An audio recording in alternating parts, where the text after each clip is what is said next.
It is 3/18 of 2015.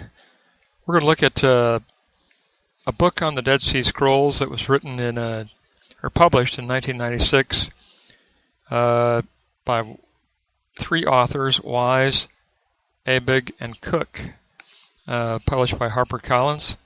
And it takes up a view that the Qumran community was not simply the Essene community, that it was more diverse, and that it needs to be understood across a 200-year span from 100 BCE to 100 CE.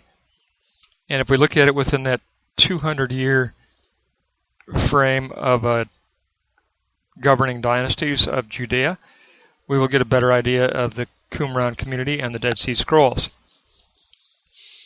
So we will look at this emerging ruling dynasty of Judea, and it begins with the Hasmonean dynasty, which, as far as the Dead Sea Scrolls are concerned, it kind of begins with Salome Alexandra, who was the widow of Alexander Janneus, who ruled Judea from 103 to 76 BCE for about 27 years. And then on his death, the reign was transferred to his widow rather than to his son. And she reigned from 76 BCE to 67 BCE, or approximately 9 years. So she had about 36 years of total influence during the first century BCE. And she was highly in favor of the Pharisees, whereas the king had been just the reverse. He was highly in favor of the Sadducees. So there was a real switch in administrative authority in the area when she took over. And she even appointed her son, Hyrcanus II, as the high priest. And he reorganized the Sanhedrin, not according to Sadducee guidelines, but according to Pharisee guidelines. And the era was kind of tagged the era of Shimeon ben Shetak and Queen Salome.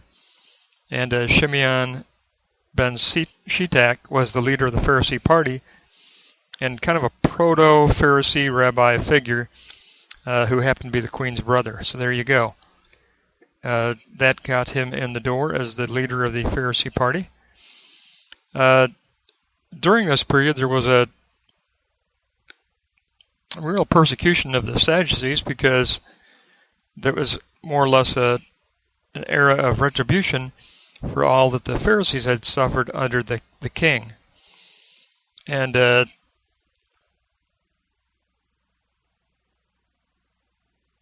were even some executions of Sadducees, which everything was fully endorsed by the queen during this reign. Now, the next son of the queen, the other son who was younger, Aristobulus II, he did prefer the Sadducees like his father, and he finally intervened and persuaded his mother to allow the Sadducees to voluntarily exile, rather than be executed or persecuted by this governing reign of the Pharisees.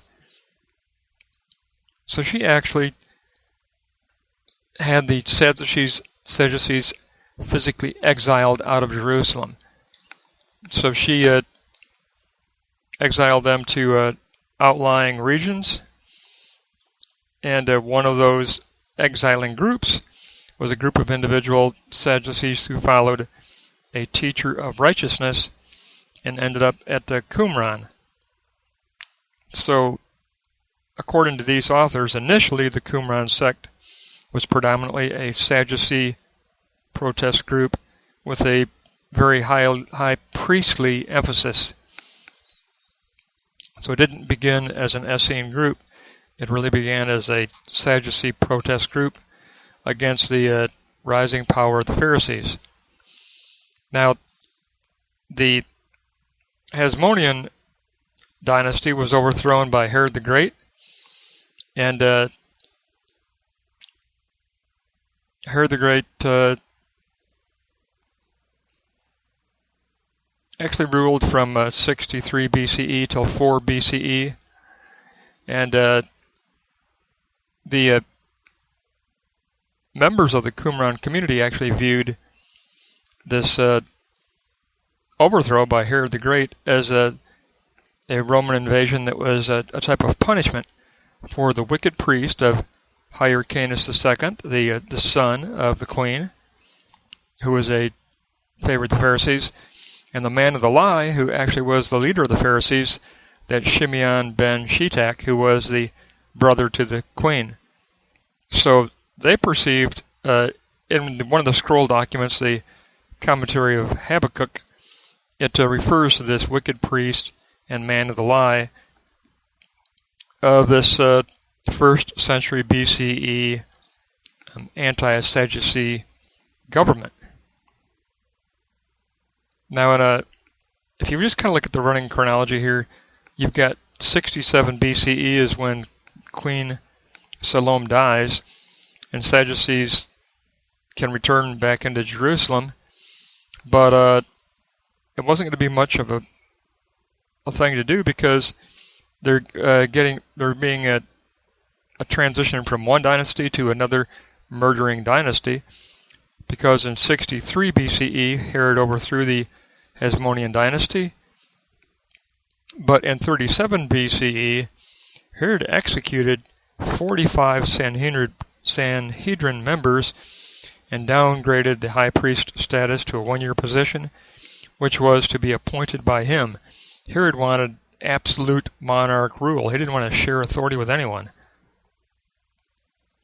So he built his temple, which is simply was considered a contaminated temple, obviously, but he built his temple in 20 BCE, and it didn't really get finished till around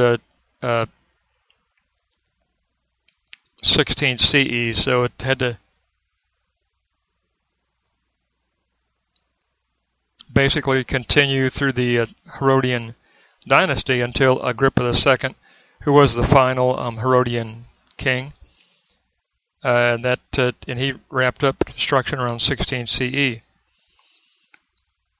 But of course, the famous Jewish revolt of around 70 CE was overthrown, and Herod's temple was destroyed, and that was to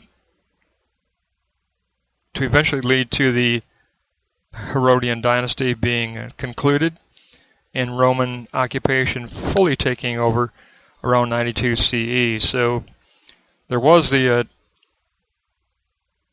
temple construction going on during the Herodian dynasty, and pretty much through the times of early New Testament documentation, there was pretty much temple construction going on. It didn't really get wrapped up until around 16 CE, but that temple was overthrown in what's considered a 70 CE, the acceptable date, and eventually by 92, Roman occupation pretty much just dominated. So actually the Hasmonean and the Herodian dynasties were both volatile and would not have encouraged complete return to Jerusalem of any of those who had previously been exiled during the 1st century BCE. So there was no reason to come back under the continual contamination of the temple. The temple was considered defiled under the Herodian reign as well, so everything was still viewed as corrupt. There was no reason to leave, and the Qumran community probably actually attracted additional Judaic believers who also preferred exile over being a part of the defiled and contaminated temple.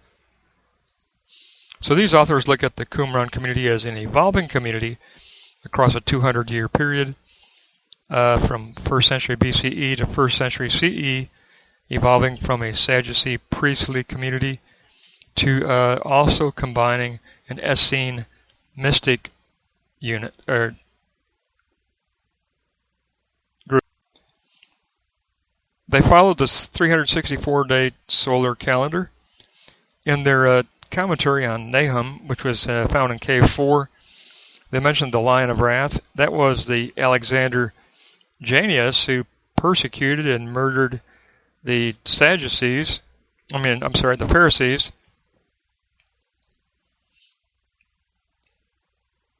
And he even crucified 800 men who sided with the Greek invasion of Judea because there were Pharisees who had sided with this revolution. And so he also did crucify Pharisee, what he called flattery seekers, who had sided with the invasion. But the Sadducees of the Qumran sect didn't despise this. They actually They actually favored Alexander because of their mutual hatred of the Pharisee liberals. So it wasn't so much that they really approved of him, but they just shared the retribution they wanted against the Pharisee liberals. There was also a sectarian manifesto scroll, and the "we" within that scroll depicts the Sadducee interest at Qumran. The "they" consisted of the liberal Pharisees that they disliked, and the backdrop story consisted of a context where the Sadducees had lost power and the Pharisees were gaining power.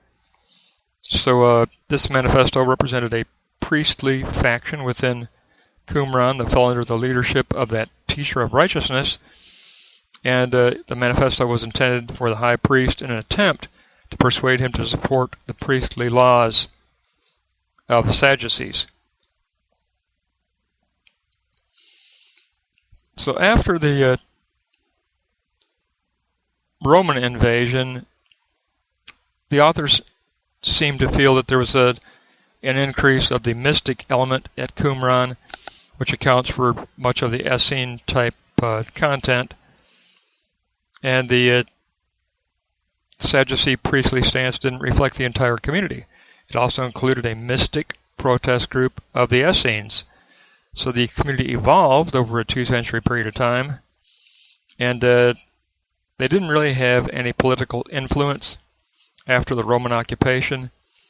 A few still attempted a collaboration, but most simply awaited God's intervention and took up the apocalyptic Essene stance of just awaiting God's intervention and retribution.